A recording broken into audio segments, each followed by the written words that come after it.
हाय नमस्कार. आणि हा ब्लॉग जरा वेगळा आहे, थोडासा इमोशनल आहे, थोडासा फनी आहे. कारण मला आठवतंय माझ्या लहानपणी जेव्हा केव्हा आम्ही पाहुणे मंडळी एकत्र यायचो दिवाळीच्या सुट्टीत किंवा कुठल्याही सुट्टीत किंवा उन्हाळ्याच्या सुट्टीत, तेव्हा एक डायरी माळ्यावरनं निघायची. 2 डायऱ्या होत्या ज्याची कव्हर फाटलेले होते, पण त्यातले फोटो अल्बम सॉरी चुकलंय माझं. तर त्या अल्बम वरनं निघायचे ज्याच्यात हे मला बोलू देणार नाहीयेत असं दिसतंय मला ब्लॉग मध्ये. मग ब्लॉग करायचंय की नाही करायचंय? करायचं ना. हा, तर वरनं अल्बम निघायचे, वरनं अल्बम निघायचे आणि अल्बम निघाल्यानंतर त्यातल्या आठवणी ज्या असायच्या त्या प्रत्येकाला शेअर करायचं. हे माहितीये का तुला, हा फोटो आहे ना, हा तेव्हा तेव्हा काढला होता, तेव्हा हे बघ, बापरे हा तुझा नागडा फोटो दाखवायचा कसा मोठा होऊन, असे वगैरे सगळे फोटो निघायचे वगैरे. आणि सगळ्यांचे डिस्कशन्स व्हायचे.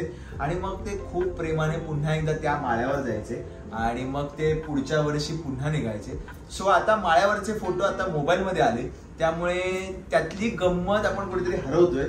जे आपण अल्बम काढायचो आणि सगळ्यांबरोबर शेअर करायचो, ही सगळी मजा जात चालली. पण मोबाईल मध्ये ती मजा आपण रोज अनुभवू शकतो. सो आमच्या लहानपणीचे आमचे फोटो आज मी तुमच्या बरोबर शेअर करणार आहे.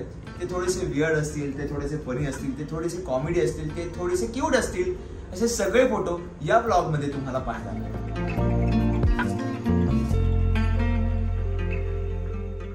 सो आता अल्बम गेल्यानंतर मोबाईल मध्ये माझ्याकडे तर एवढी मेमरी असून सुद्धा मी ते जपू शकलो नाही. आणि आईचं कामच असतं नेहमी जपण्याचं सगळे फोटोज.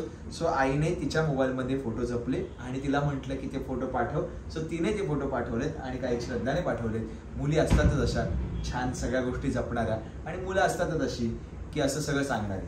हो, आणि हे पहिल्यापासून की मी सगळ्या वस्तू जपत आले आणि तू प्रत्येक वेळेला हरवत. म्हणजे माझं एवढूसा रब्बर सुद्धा, म्हणजे आपण जे इरेजर म्हणतो तो शाळेत हरवलेला नाहीये. आणि हा प्रत्येक वस्तू माझी हरवून यायचं. मला मिळालेलं फर्स्ट प्राइज जे होतं गणपतीचा पॅड होतं. त्यावेळेस ना रायटिंग पॅड गणपतीचे खूप असं प्रत्येकाकडे असावेत, हे खूप एक काय म्हणतात एक ट्रेंड आला होता. तर त्यावेळी मला पॅड प्लीज दे ना तुझा, प्लीज असं रडत त्याने एक्झाम नेला. मी म्हटलं की दादा नको नेऊस, तू हरवशील, तू घरी वापर. पण नाही नेलं. आणि आधी येताना नुसती हात हलवत आला, काय तर हरवला. तर असं थोडे हरवण्याचे सीन आहेत माझे. पण तुम्ही कुठेही हरवू नका, तुम्ही ब्लॉगला चिटकून राहा. आणि रोल आहे ना मित्रा, कारण आमचा हेमंत, आमचे जावई बापू शूट करतायत. ते आमचे ड्युटी, माझा मेहुणा हिचा जावई बापू. बस हा मेहुणा वो भी है ना. आता जाऊया फोटो ना. तर हा पहिला फोटो. तर हा फोटो बघून श्रद्धा खूप गोड हसतेय. श्रद्धा, तू इतकी गोड हसत रडते की रडत गोड हसतेस?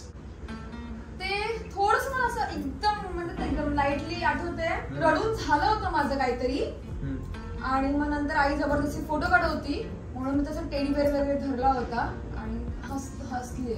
कारण माझं जेव्हा नाक लाल झालं त्याच्यावर मला असं वाटतं की ती रडलेली आहे मी. आणि माझं स्माईल अजूनही तसंच आहे. 32 दिसतात माझे. 32 दिसतात तुझे.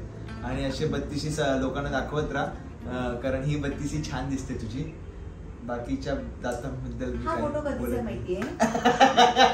आणि हा फोटो माझ्या मुंजी नंतरचा आहे. मुंजी नंतरचा ना, म्हणजे मुंजी जस्ट झाली, तू मुंजीतलाच म्हण. अच्छा, मुंजीतलाच फोटो आहे हा. आणि मी छान हसतोय, माझ्या आयुष्यात सुख आहे.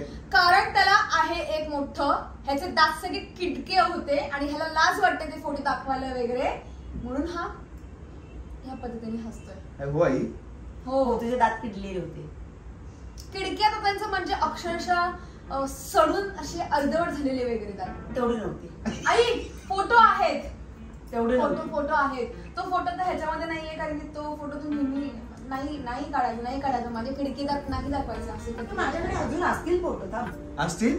मग हे फोटो पण आपण बघूया. थांबा, माझे खिडकी दात मला पुन्हा एकदा बघायचे. खिडकीवर दुधावाले जे होते ते खिडकी दात होते सगळे. वा. पण हे मुंजीसाठी हा माझा लुक आहे. दुधाचे दात. सो ही चर्चा पूर्वी रमायची आणि आता सुद्धा रमते. हे ऐकून मला खूप भारी वाटते. आणि हा माझा मुंजीचा फोटो. ज्या मुंजी झाल्यानंतर मी छान हसते जानवं घालून आणि काय नाही दाता बिताचं मला काय आठवत नाही, पण हा फोटो बघून मी गोड वाटतोय. श्रद्धा हसता हसता रडते का रडता रडता हसते हे अजूनही कळलं नाही. हसते फायनल. बिचारी नेहमीच हसते, ह्याच्यात हसत नाहीये. सो आता हा पुढचा फोटो.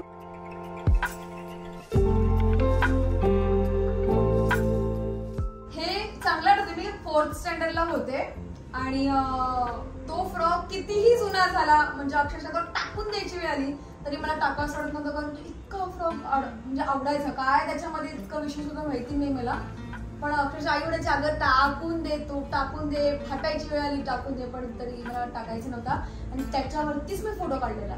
आणि त्याची पॅन्ट म्हणून त्याला पहिलं हो दादाची पॅन्ट ती त्याला हवी होती ना, जीन्स वाले कपडे. हे जीन्स वालेच त्याला कपडे पाहिजे होते, ते जॅकेट, ती पॅन्ट आणि ती पोटावर केवढी चढवली पट्टा बिट्टा बघ ना, असं असतच नाहीये. पण तू काय झालं काय माहिती, तुला बहुतेक शिसू लागली असेल लहानपणी त्यामुळे तू अशी हसत नसशील. ते एवढी लहान नव्हते, 4th स्टँडर्डला होते, 4थी. पण हे जे फ्रॉकचं सांगितलंस ना त्यावरनं मला एक गोष्ट आठवते किंवा माझे कपडे सुद्धा कॉर्ड सेट तेव्हा होते. कॉर्ड सेटची स्टाईल तेव्हा अक्षय केळकरने केली बॉस.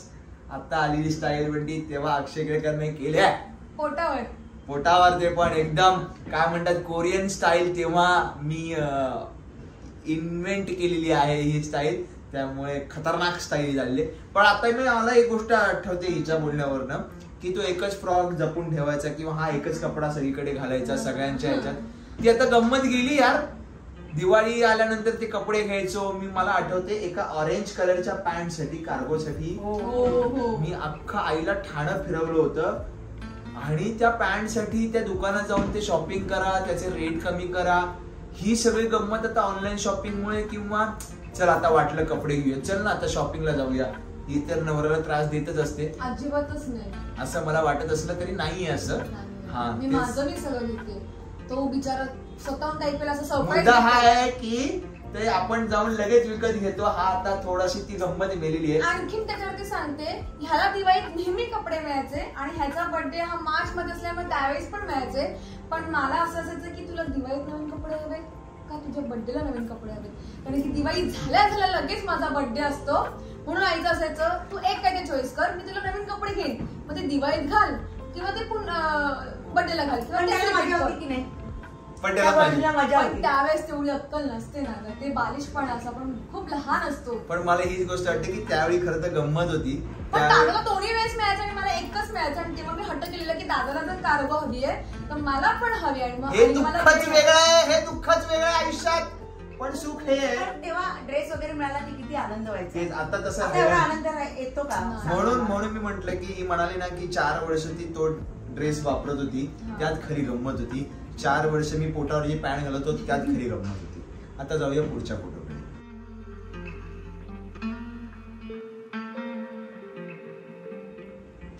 माहिती बापरे, हा माकडाचा रोल श्रद्धाने केलाय की काय. नाही तेच नाही, ते तुझं माकड होतं, तुला लागायचं. पण नंतर मग मी मला दे ना दादा माकड, असं तुझी खेळणी मला हवी असायची. म्हणजे बघ ना, म्हणजे मोठ्या भावांचा फायदा सुद्धा तसा असायचा की त्यांना मोठ्या भावाची प्रत्येक गोष्ट त्यांना मिळायची. त्याचं माकड होतं आणि तुझा तो टेडी बेअर. पण मोठ्या भावाने सुद्धा तेवढीच मजा केलेली आहे. आता माझं नावाची ही गोष्ट सांग त्यांना कळलं. तर हा यात ही गंमत आहे की मागे साईबाबांच्या पायाशी श्रद्धा आणि सबुरी जे लिहिलेलं आहे, तर ते श्रद्धा सबुरी हे मला लहानपणी प्रचंड आवडायचं. आणि मग श्रद्धाचं बारसं होत होतं आणि श्रद्धाचं नाव काय ठेवायचं असं चाललं होतं. सांगू नको नाव, हट्ट केला होतास. हा आई काहीतरी वेगळं नाव ठेवणार होती, पण अचानक दादा आई सांगते म्हणजे असं आई तूच सांग ही गोष्ट. ह्याने हट्ट केला की मी नाव ठेवणार तिचं, आणि ते श्रद्धाच नाव असणार असं ना. आणि ते फोटोवरती श्रद्धा म्हणून बघितलं आणि तो त्याला ते खूप आवडायचं, तर तू ते नाव ठेवलं. सो श्रद्धाला लहानपणीच मी नाव ठेवलं होतं श्रद्धा. आता ती अंध श्रद्धा झाली ती गोष्ट वेगळी, मी बोलतो. पण ती श्रद्धा माझी तिच्यावर पहिल्यापासून श्रद्धा होती. तूच हट्ट केलास. क्या बात आहे. हट्ट नाही केला. त्याने कान टोचण्यासाठी इतका रडायचा, आई श्रद्धाचे कान कधी टोचायचे करून त्याने शेवटी त्या सोनाराला घेऊन आला स्वतः एकटा जाऊन आणि तिचे कान टोचायला लावून. सो सोनाराला मी घेऊन आलो आणि तिचे कान टोचले. कसलं भारी होतं हे बालपण. म्हणजे एका फोटो मागे ही एवढी मोठी गोष्ट असते. आणखीन एक आहे. या फोटो मागे नाही म्हणजे श्रद्धा ना माझे कान टोचणं हे तुझ्याकडून झालं, पण आयुष्यात मी पहिला शब्द जो शिकले तो फक्त दादाच होता. म्हणजे खरं तर बाबा आई असं म्हणतात, मी दादाच शिकले हे मला आई सांगते नेहमी. दा दा दा दा करत बसायची. क्या बात आहे. आणि हे खोक आणि तिच्या आयुष्यभराची खोक सुद्धा मी लहानपणी दिली आणि तेव्हा मी फारच लहान असल्यामुळे रडलो सुद्धा. आणि दाराच्या मागे जाऊन लपला होता, रडत होता. सो अशा गमती प्रत्येक फोटो मागे. आणि आज आपण असे 100 फोटो काढतो आणि त्या गोष्टी आठवतच नाही. या गोष्टींमध्ये जी गंमत आहे, आता या फोटोमध्ये मागे जर तुम्ही पाहिलं तर तो अल्बम आहे जो मी म्हटलं होतं कळव्याच्या घरी आम्ही, आणि ती कळव्याच्या घरची लादी आहे. सो असा हा फोटो नाही हो हे कळव्याच्या घरची. हो ही कळव्याच्या घरची लादी ही लादी आहे. आणि हा अल्बम. हा अल्बम जोगेश्वरी म्हणजे हे जे आहे ते जोगेश्वरीचा आहे. बरं, आणि तुला अशीच फोटो काढायची सवय होती कारण एकदम जो बाळातला फोटो होता ना तेव्हा पण तुम्हाला असंच पकडलेलं आहे, ह्याच्यात पण असं पकडलंय. आणि मीरा रोडच्या घरी जे आपण फोटोशूट केलं होतं, तू पहिल्यांदा जेव्हा सेपरेट राहायला लागलास तेव्हा पण तू असंच मला पकडून फोटोशूट केलंस. म्हणजे तुला पकडण्याची सवय आहे मला. पकड के रखो ये फेविकॉल का छोड़ है टूटेगा नहीं. तर आता वळूया पुढच्या फोटोकडे. एका फोटोवरून केवढ्या आठवणी झाल्या. कमाल वाटलं ना पण.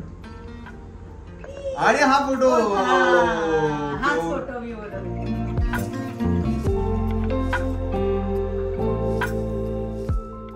सो हा फोटो जी बाळ दिसते बाजूला गोंडस बाळ ते श्रद्धा केळकर आहे. आणि ते श्रद्धा केळकर गोंडस बाळ तुम्हाला दिसते बाजूला हसताना. आणि हा गोंडस बाब्या जो बसलेला आहे त्याला हसू येत नाहीये. का हसू येत नाहीये मला कळत नाही. काय खुर्ची आवडली नव्हती आई तेव्हा? तू रडला असेल. नाही नाही नाही, ते दात दिसून येत ना त्याचे किडलेले, म्हणून त्याने तसं केले. पुन्हा एकदा सांगतो, कॉर्ड सेटचा शोध या अक्षय केळकरने लावलाय. या सुद्धा कॉर्ड सेट आहे. ऍक्च्युली कमाल. काय स्टायलिश बद्दल लहानपणापासून जो जन्माला आलाय ना, आईमुळे कॉर्ड सेट घातलेलं आहे. आणि मी पण बघ ना यार, तू पण कॉर्ड सेट मध्ये आहेस.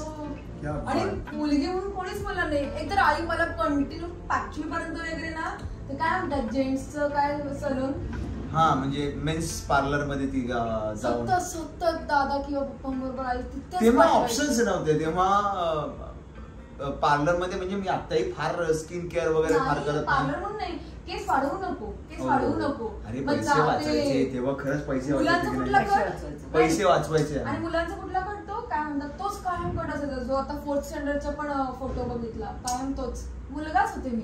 स्टुडिओ मधला फोटो आहे हा. स्टुडिओ मध्ये हा तेव्हा हा स्टुडिओ मध्ये फोटो काढला जायचं. मागचं पण ह्याच्यातलाच आहे. हो स्टुडिओ मध्ये. ह्यातली गंमत म्हणजे बॅकग्राऊंडला जे आहे ते बॅकग्राऊंडला असे ते फ्लेक्स, हा नको फ्लेक्स तो जरा बदला, तो नको फ्लेक्स तो जरा बदला. ही जी गंमत होती ना ती आता डायरेक्ट आपण AI ने तर ती वाट लावलेलीच आहे, ती गोष्ट वेगळी. पण आता आपण कुठेही फोटो काढतो मोबाईल मध्ये अवेलेबल असल्यामुळे त्या गमती सगळ्या गेलेल्या आहेत. आणि हा फोटो हा जोगेश्वरीच्या चाळीतला फोटो आहे. हा जोगेश्वरीचा चाळीतला फोटो आहे.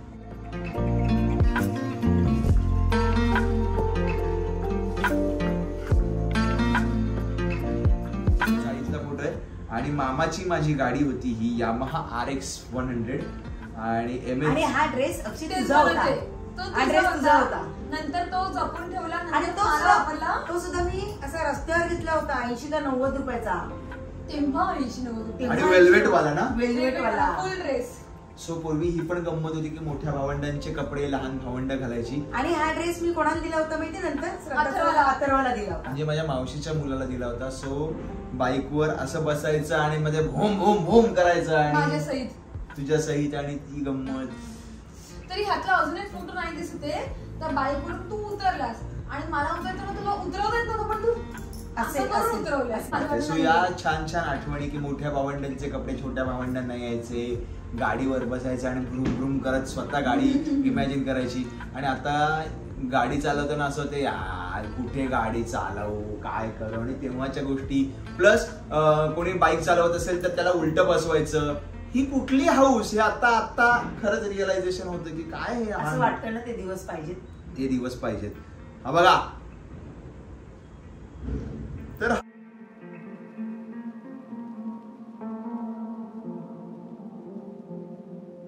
आहे बादलीत बसलेला अक्षय केळकर.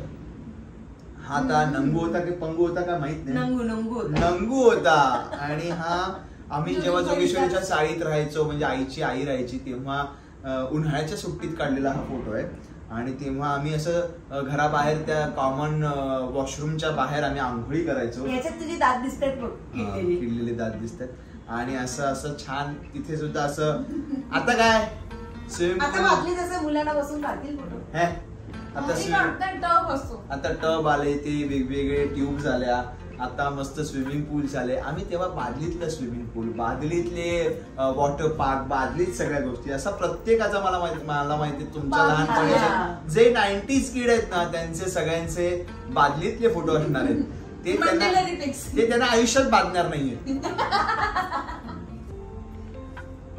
आणि असे लहानपणीचे आमचे बरेच फोटो आहेत, पण हा फार महत्वाचा फोटो आहे.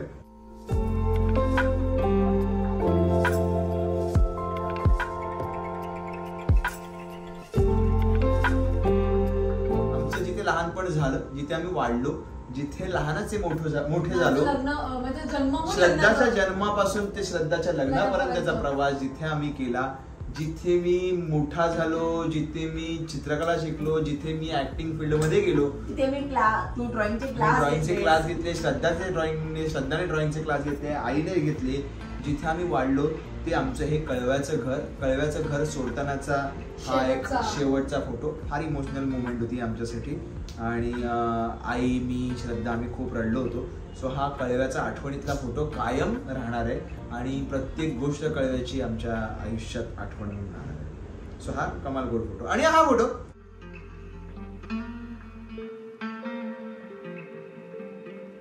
फोटो माझ्या पहिल्या वाढदिवसाचा फोटो आहे. मला यावर काहीच बोलायचं नाहीये, कारण लहानपणापासून माझी एक याबद्दलची खंत आहे की दादाचा पहिला बर्थडे हा खूप, जसं काय राजघराण्यातला एखादा वंशज जन्माला आला असा बर्थडे केला होता आणि माझा बर्थडे नव्हता केला.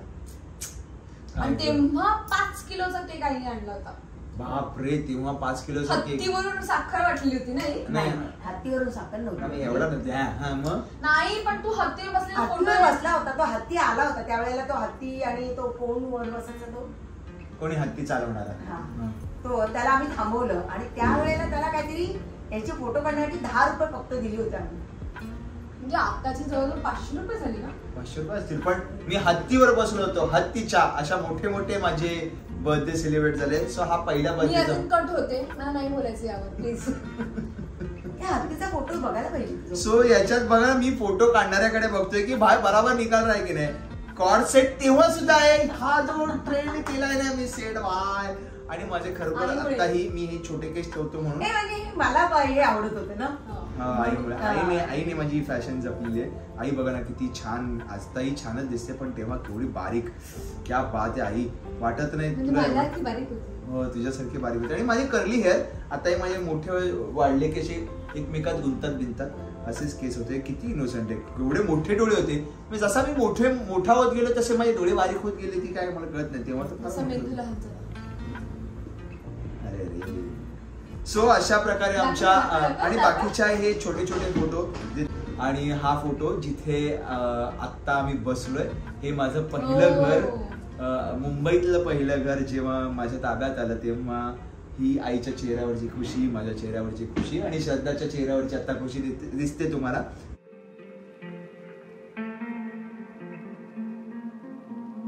सो अशा प्रकारे या ब्लॉग मधनं आम्हाला बऱ्याच गोष्टी कळल्या, उमजल्या की आज पूर्ण अल्बम नाही काढू शकलो कारण ब्लॉग फार मोठा झाला असता. प्रत्येक फोटोची एक आठवण असते. तुमच्याही प्रत्येक फोटोची एक आठवण असणार. वरनं अल्बम काढा किंवा असंच आईकडनं किंवा तुमच्या बहिणीकडनं, तुमच्या भावाकडनं, तुमच्या वडिलांकडनं, कोणाकडनं तरी फोटो मागवा. फोटो घ्यायला होतास. असे बरेच फोटो आमच्याकडे आहेत, पण आता वेळ कमी आहे त्यामुळे खूप बरे काही फोटो आहेत. जसं तू ते देवी वगैरे बनला होतास. डन. सो मी इथेच अनाऊन्स करतो की आम्ही पुन्हा एकदा असं कधी भेटल्यानंतर आठवणीतल्या फोटोंचा पार्ट 2 घेऊन येऊ. कृष्ण बनलेला. सो या सगळ्या गोष्टी पार्ट 2 मध्ये तुम्हाला पाहायला मिळतील. पण या गोष्टीवरनं एक गोष्ट नक्की आहे की ते दिवाळीतल्या त्या गोष्टी, दिवाळीतले ते कपडे, दिवाळीतले ते अल्बम शेअरिंग या ब्लॉग मधनं आम्हाला एन्जॉय करता आली, तुम्हाला सुद्धा एन्जॉय करता आली असेल. तर प्लीज असे अल्बम शोधून काढा, असे फोटो शोधून काढा आणि छान गप्पा करा. याच आठवणी कायम राहणार. आणि जपा. आठवणी जपा. So thank you so much. I love you. मी फक्त आणि फक्त आम्ही फक्त आणि फक्त तुमचेच. सो लाईक करा, शेअर करा. आई बोल सबस्क्राईब करा. आई बोल ना सबस्क्राईब करा. बोल बोल आई बोल सबस्क्राईब करा. मेरा डायलॉग लाईक करा, आई सबस्क्राईब करा. बोल सबस्क्राईब करा, बेल आयकॉन शेअर करा. पण ते कट कर. नाही मी करा. शेअर करा आणि बेल आयकॉन दाबायला विसरू नका. थँक्यू.